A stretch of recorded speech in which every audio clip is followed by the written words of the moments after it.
My name is Dorothy Washburn, Dundas. I come from Newton, Massachusetts, and my story begins, right now it's 2011. My story began in 1960 when I was 19.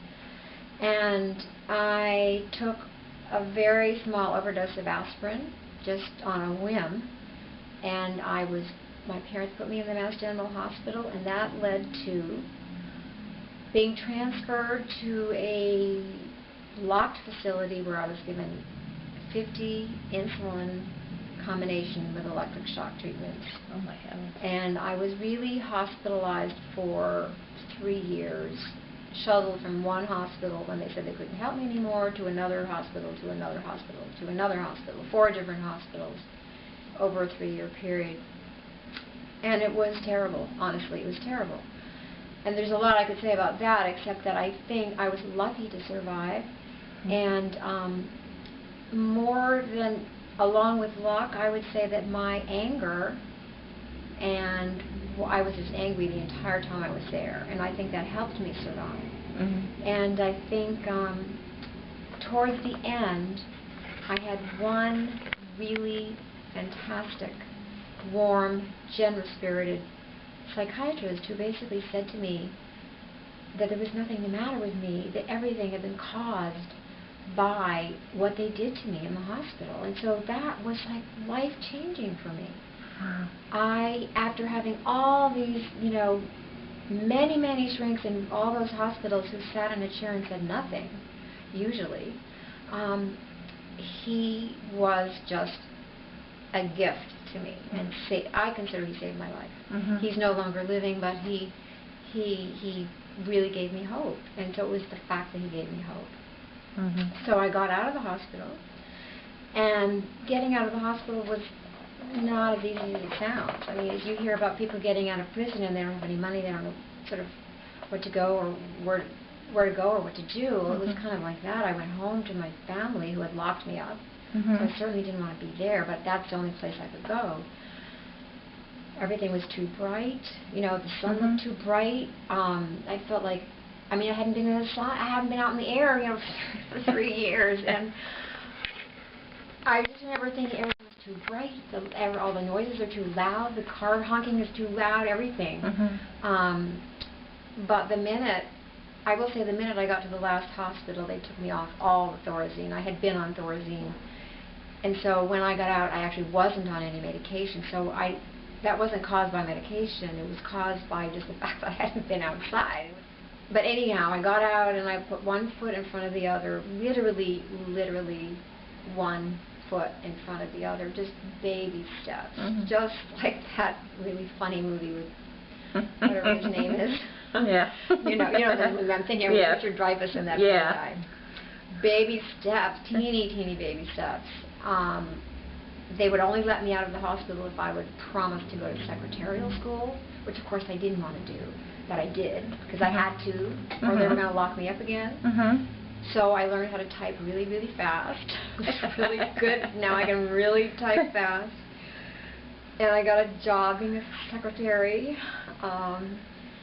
at a medical center near where I live. And then the wonderful psychiatrist that I finally had said, you belong back in college, let me help you get back into college. And so he helped me get back into school, and he wrote a letter for me, and I got in, finished college, and met a guy during that time who lived in the apartment across the hall, and we got married and had 4 children, fantastic, wonderful children.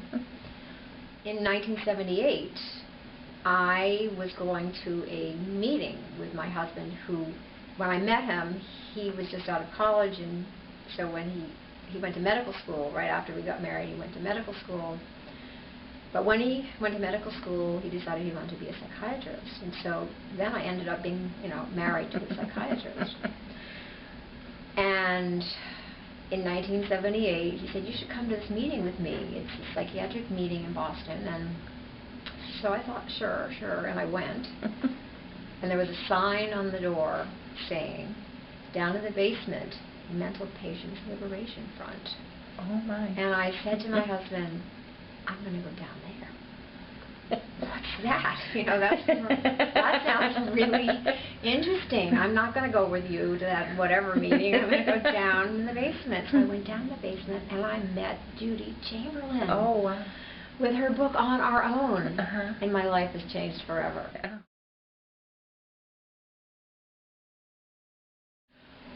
So then, but at that point, I was a single parent after we got divorced. So I wanted to be able to stay home with the children and have a job where I could stay home with the children. And I did writing for the newspaper, but that didn't pay much. And it was I only had one thing to write about, of course, mental health issues. So that got a little, you know, and I was written everything I could write. And so we had an opportunity to go to New York for a year because my daughter was an actor. And so they put us up in an apartment in New York.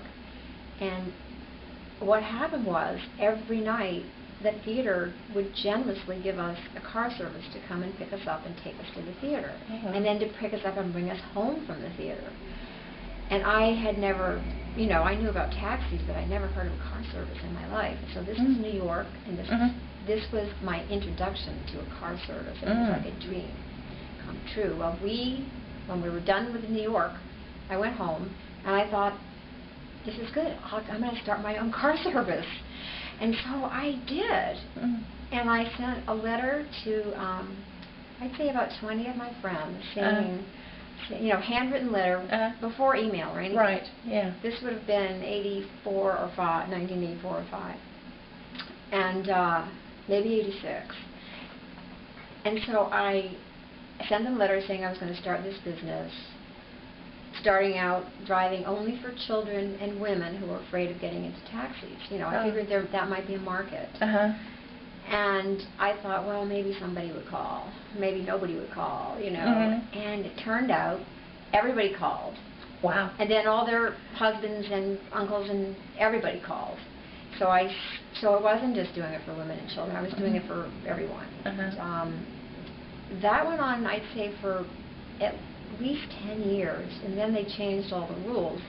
You know, all the rules changed in Massachusetts regarding what I needed. I did always have commercial insurance, but then it turned out that I needed to have a real license in the city of Newton to drive. And then it turned out I had to have another special license to drive to the airport, to do any business at the airport. Wow. And so that was hard. And so I needed a lawyer, and Veterans Taxi and Yellow Cab opposed me because they didn't want me to take away their business. And so it was difficult. I'm the only driver. So it's one woman, one car, and what can I say? It means I take every job that I possibly can. 4 in the morning, midnight, you know. But when the kids were little, I would take jobs when they were in school. I really wanted to start a business. I wanted to be my own boss. And I was just tired of working for other people. I wanted to have more control over my life. I wanted to be able to go out of town if I needed to, and I wanted to be able to, you know, if my kids needed me, not to have to work. If I had when I worked at Whole Foods, you know, I had a schedule and I had to be there, you know. And I used to work until 9:30 at night, and it was hard. But in terms of my strengths and weaknesses, I would say that my strength is that when I start something, I finish it, you know. And I do have the ability to figure out if something is going to work or not work, and pursue it if, you know, I don't get too far into something if I think it's going to be a failure. Just stop and move on to something else. But I think, honestly, having people in my car is really like therapy on wheels. I mean, I don't know what to say. People tell you really intimate things on their way to the airport because unconsciously or consciously they're afraid they might not come back. They're afraid the plane will crash. So they tell you or secrets. Wow. Which people do in taxis. Yeah. You hear about that all the time. And it is true. I am here to tell you that it's true. And also, with a business like this, driving people over time, you drive them under all kinds of life circumstances. So it's not, you may start out driving them to the airport, but then there's a death in the family, and they call and ask you to drive, pick up people to go to the funeral. In those kinds of situations, I guess it was hard for me at the beginning to charge for those kinds of trips. And I finally I was busy not charging for trips that had to do with terrible loss. But then I learned that I would never make a nickel if I did that for every job like that. So I kind of had to pick and choose which tragedy I would not charge for. And if it was these are details of doing a business like this that you don't think you're going to ever have to think about. But I will say that driving for people to funerals, I don't charge. If these are people, neighbors that I know, or people that have been my clients, I don't charge for that. In real sorrow, I do not charge for. But it is interesting what you learn in this kind of business. Yeah. It's a whole way to study people and psychology. Yeah, and it's also feels very good to be able to talk to people and help them with whatever. So what would you say to somebody who was thinking about going into business for themselves and not sure if they could do it, or... So I would say, just do it. Like I did it. Just do it. But I think I already had a car, so I didn't need to put any money into it. I had a car, that's all I needed. I was already driving my children everywhere, so now I was just getting paid to drive people places. Of course, there are some businesses where you would need money to start up. So my business is different, that I didn't need any money. Car repairs, you're going to have car repairs anyway. My biggest expense is $3,500 a year for car insurance, which is a lot of money. I mean, for me, that's a lot of money. And it's a lot to pay for car insurance. But you have to have it if you're going to have a driving business. I mean, how did you learn how to deal with the taxes and stuff? The taxes? I keep very, very careful records. I have a book, and every single job I do, I write down. I was very detailed from the very beginning, and I have all the books, the date, the name of the person I take, how many miles I go, and what else, how much I charge. And I do that. I've been doing that for 25 years, keep really careful records, and then I definitely pay taxes on every single drive that I do. Do you think of yourself as an entrepreneur?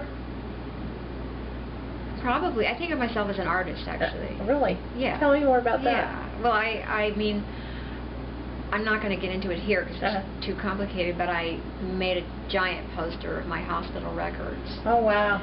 Which was great. I wrote about my hospital experiences, and so that's writing. I wrote poems, that's writing. I went through a phase of making necklaces and selling them, making bracelets and selling them. I became a ceramic artist, and it was got really good at making clay pots. I think I'm basically an artist who happens to be driving a taxi. I'm sort of like an artist, and I'll find my next art thing soon, So that's what I have to say about that. Okay. Well, thank you. So I guess I am an entrepreneur. Yeah. But I think the biggest thing I can say is that I always had hope. I don't know. I always had hope that things would get better, and I always had hope that things are just going to work out. And they have. I've been very lucky.